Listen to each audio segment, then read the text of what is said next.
back in the late 60s, and grew into what best we call lifelong faith formation, working with youth, young adults, families, intergenerational.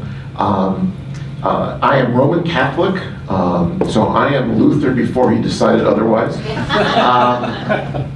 So I guess we all celebrate the 500th anniversary coming up. For 28 years, I ran a nonprofit organization in the Roman Catholic world called the Center for Ministry Development. We did training and resourcing and program development all across the United States. And the last almost 10 years now, I have been Lifelong Faith Associates. So when you see President of Lifelong Faith Associates, it sounds very impressive, except that the whole staff is here today. So I had to name it, I thought I'd give it a name that describes something rather than johnroberto.com.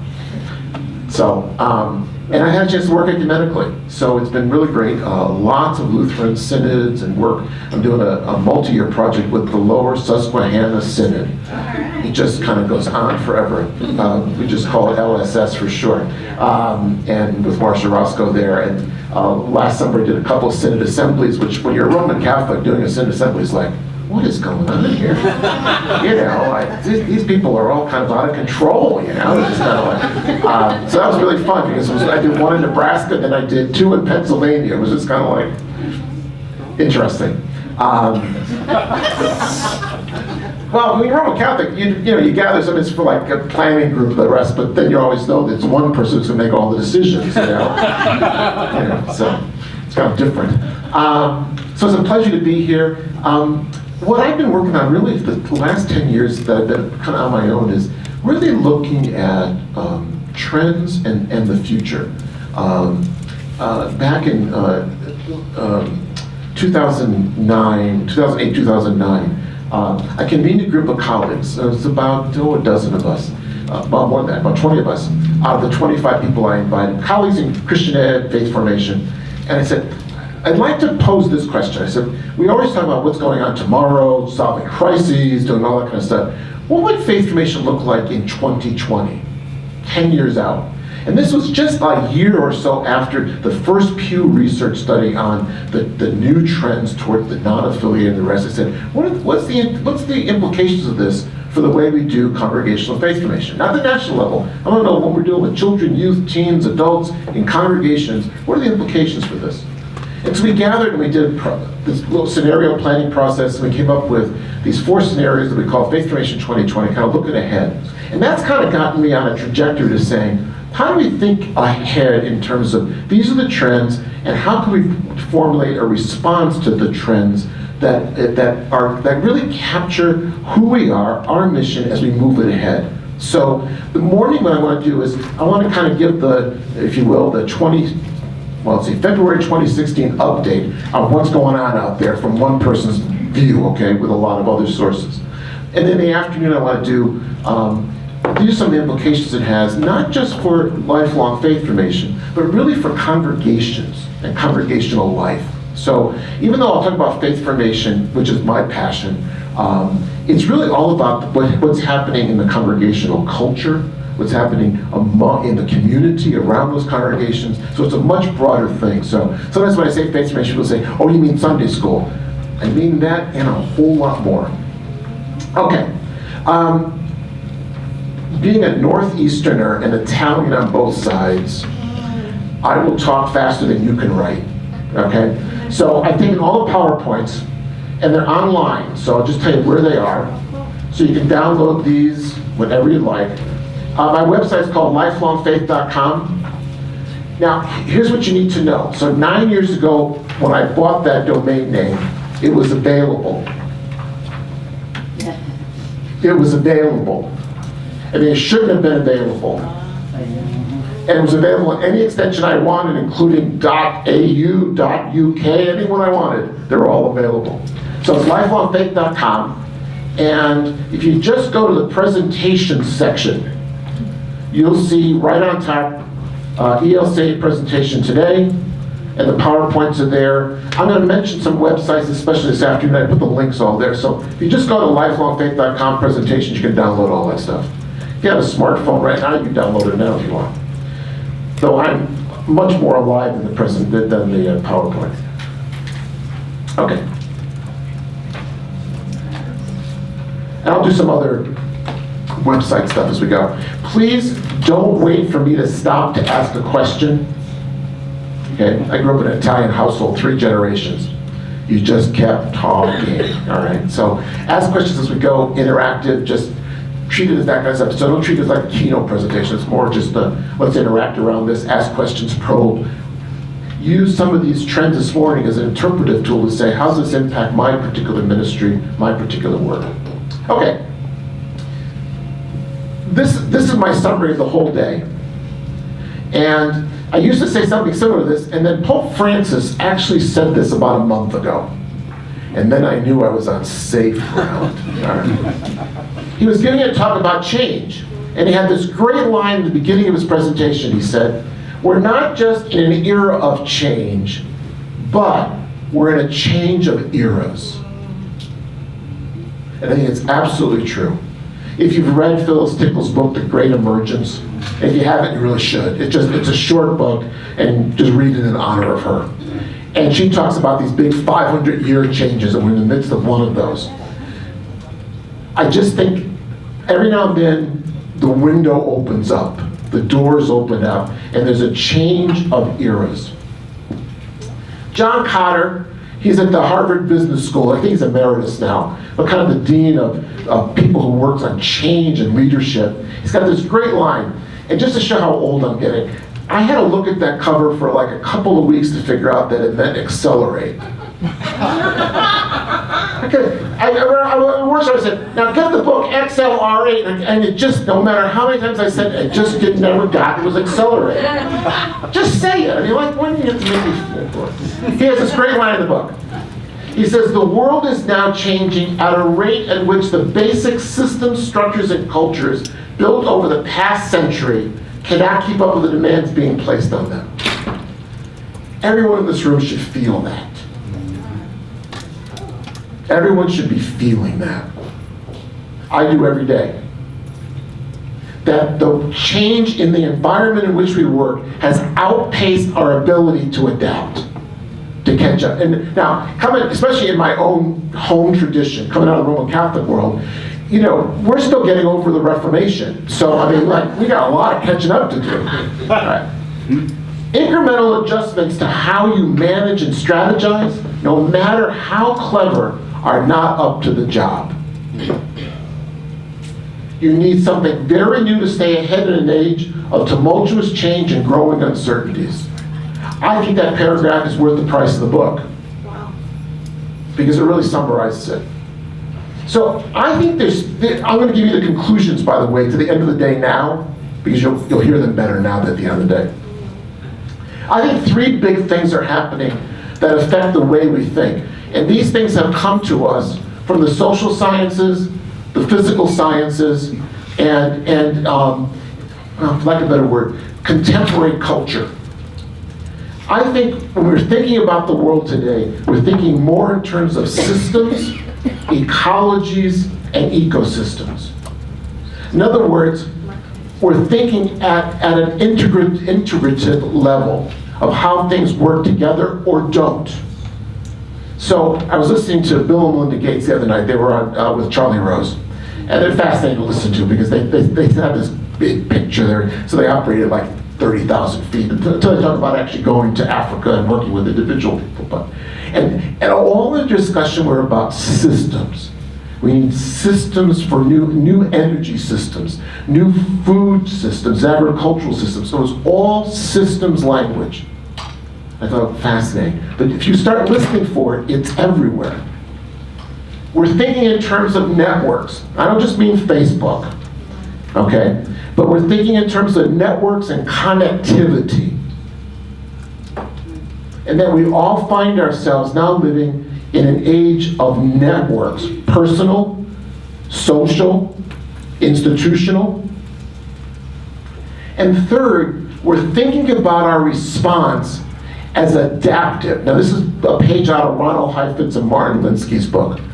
Technical versus adaptive, okay?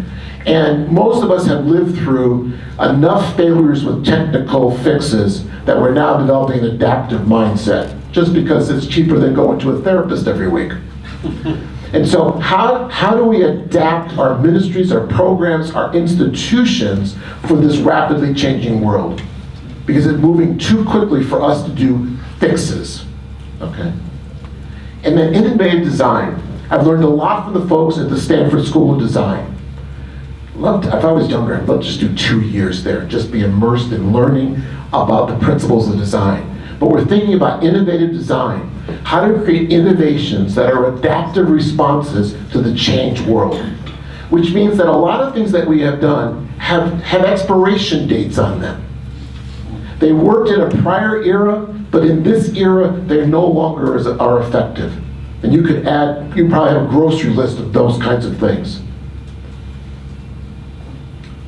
In terms of faith formation, so this is my conclusion, which I'll explain why this has happened.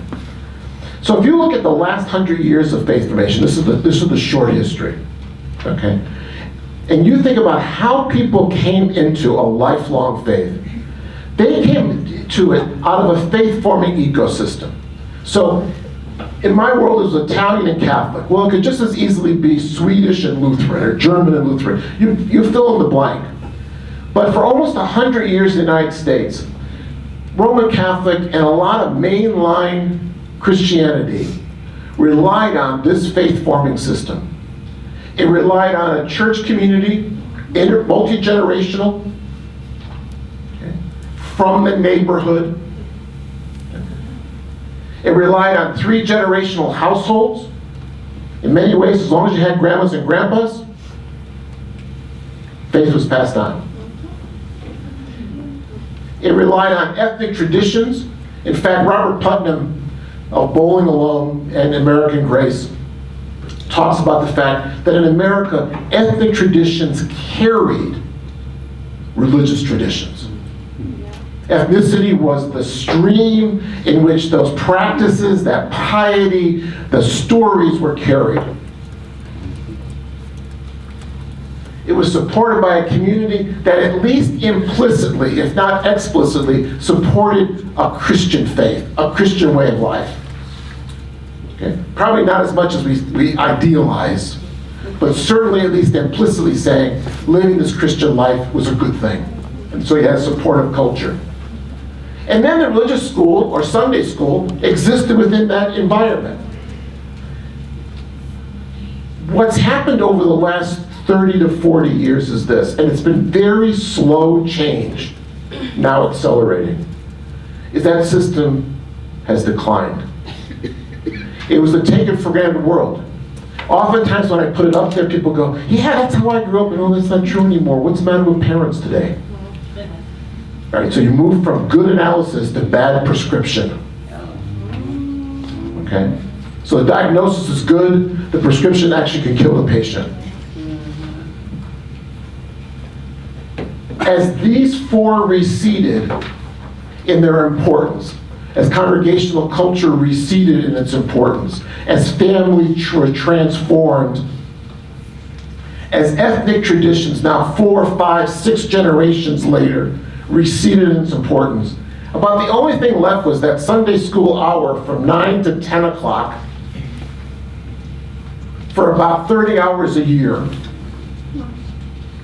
And we wonder why it's not working. Because it never meant to exist outside of this ecosystem. So we spent about 30 years providing technical fixes to Sunday school. And as Joel Barker says, what happens over time in every paradigm shift is we develop this shelf of unsolved problems.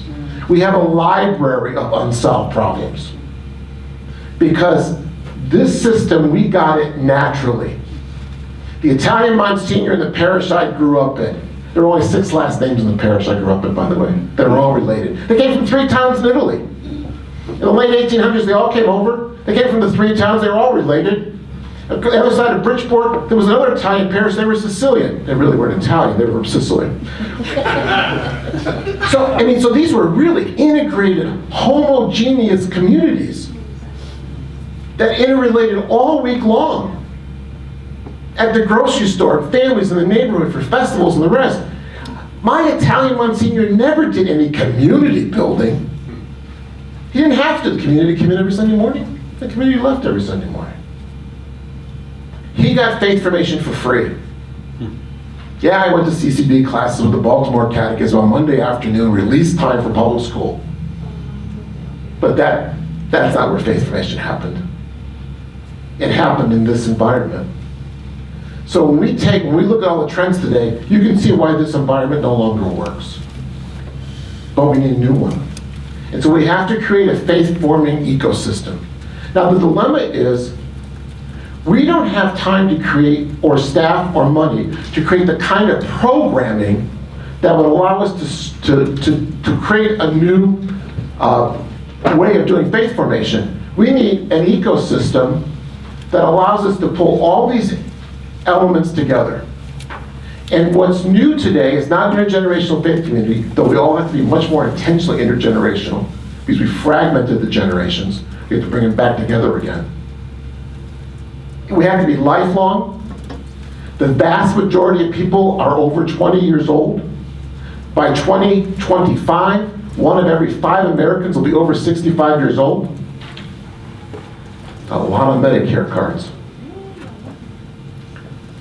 We have to work with families because faith transmission happens at home. So we have to build a new faith-forming ecosystem. This would be almost impossible to do if it were not for this accelerator. The same role the printing press played 500 years ago in accelerating the democratization of learning and education, and I would say the spread of the Reformation and Bibles in everybody's home. The internet's doing the same thing today. Many cases, the outlier are religious traditions. So we're talking more about that. We have to create a new faith-forming ecosystem. So I'm going to do the trends this morning of how we got to where we are, and this afternoon, some directions to that. But unless congregations are learning for a lifetime, they're not going to be adaptive. So how do we promote lifelong discipleship and lifelong faith formation in this changed environment? The systemic work is building a new faith-forming ecosystem at church, at home, and out in the world. Does that make sense? So that's my conclusion. So if nothing else comes away from the day, just take this conclusion with you, because that's the heart of what we're talking about. Okay. So here's my 4 perspectives on our changing world. You're going to digest a lot of kind of research and the rest, but feel free to ask questions. Don't just let me talk because I can. Social, generational, religious, spiritual, and educational. And so what I name are these 4 big adaptive challenges. Now, there's more than this. Absolutely more than this. But there's at least these 4. The first is diversity. Diversity in what? The length of the lifespan. We're now a 10-decade society. How many churches do you know that are 10-decade churches? How many churches provide 10 decades of faith formation? If you were just watching the TV over the last couple of days, you saw the wonderful African-American woman at 106 who visited the White House. It was just, if you haven't seen it, you have to go to YouTube, because it's probably got like 20 million hits by now. She's 106. She was dancing with the president and Mrs. Obama. She was just not only functioning, alive, articulate, that this had made her life, that she was able to look at a black president and meet him. I don't know who was more touched, she or the president and Mrs. Obama. It just was amazing, just amazing. We are a 10-decade society, but you wouldn't really know that in most churches if you looked at their faith formation. We struggle to get to 16, and then we run out of steam and go on sabbatical until the next group of 16-year-olds come. Generational identities, we're a 5-generation society. The different family structures and marriage patterns. We can count at least 11 or 12 biological family types in America, let alone all the non-kindred family types. And of course, the ethnic makeup of America. We will be, sometime in the later 2020s, a society of all minorities, despite what you might hear on the campaign trail these days. Everybody will be a minority. Okay. And that's the society we're moving towards. Second, where did number 2 go?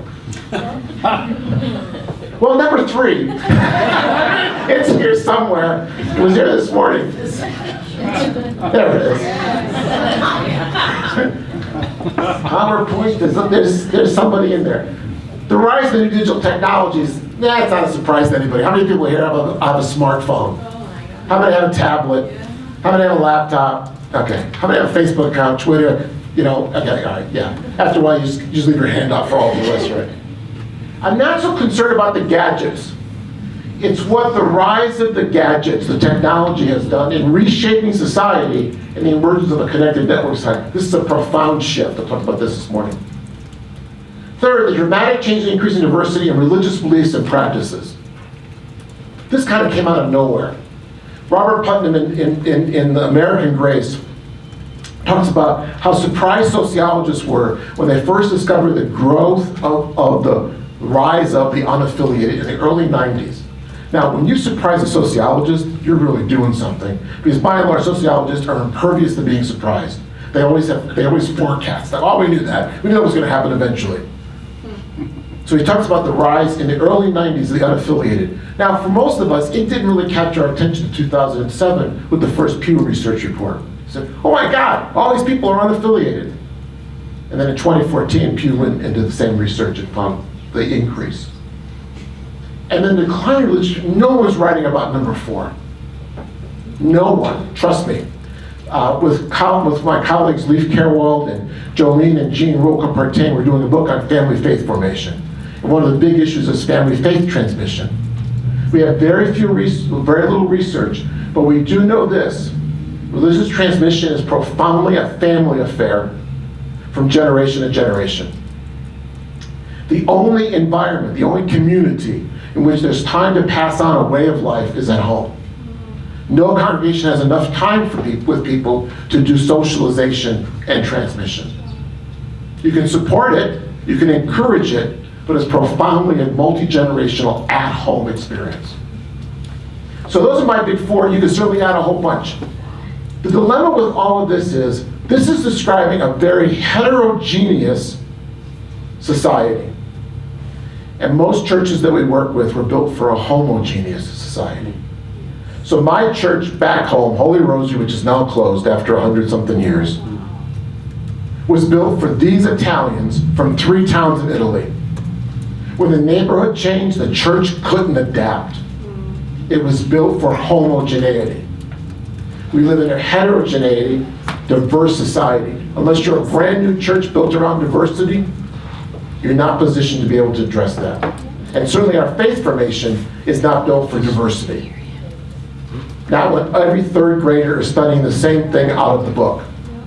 Because if you spend any time with 3rd graders, the first thing you realize is they are not the same.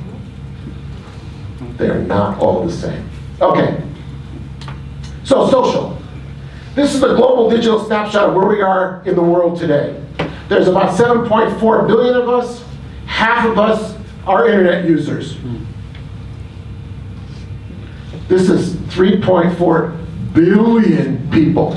So a couple of years back, the Catholic bishops, I love picking this story because it's a great one, about, I'm saying 5-7 years ago, their meeting was about these new technologies, had an expert and the rest, and the whole conversation was, well, how can we control the internet? Guys, wrong question. Wrong question. About 2.3 billion active social media users. About 1.3 billion are on Facebook. If you think Facebook is dying, not so much. We have no idea how many people in China are on Chinese social media. Because those numbers aren't. So you can imagine what those numbers could look like. Unique mobile users, 3.8 billion roughly. Okay. Portable devices, primarily smartphones. And active social media users, about 2 billion. So these numbers are going to get bigger and bigger and bigger. What are they doing? Besides all the other fears about too much screen time and that kind of stuff, I'm less concerned with that today than what it's causing. you get a chance to read the book Networked. Lee Rainey is at the Pew Internet and American Life, and Barry Wellman's at the University of Toronto, what's a Media Lab? And they've been studying this stuff for a while. And they talk about the triple revolution, all coming about at the same time. Internet started it, but most of us were pretty unaware of the internet back in 2000. Certainly back in the 90s, because there was no World Wide Web. The interface wasn't good. So if you remember, You've Got Mail in the old days in the 90s, way back in the 90s. Some of you weren't even born yet. This is a relatively new phenomenon. But the social network revolution is very recent, last 10 years. When was Facebook? That was the early 2000s. It only really popped when it went big about 10 years ago. But the mobile revolution is really only 8 years old. iPhone was 2007. Think about how short amount of time that is. The transformations, however, according to them, is this. Social network, internet, and mobile revolutions have come together to shift people's social lives away from densely knit family, neighborhood, and group relations. Think local church.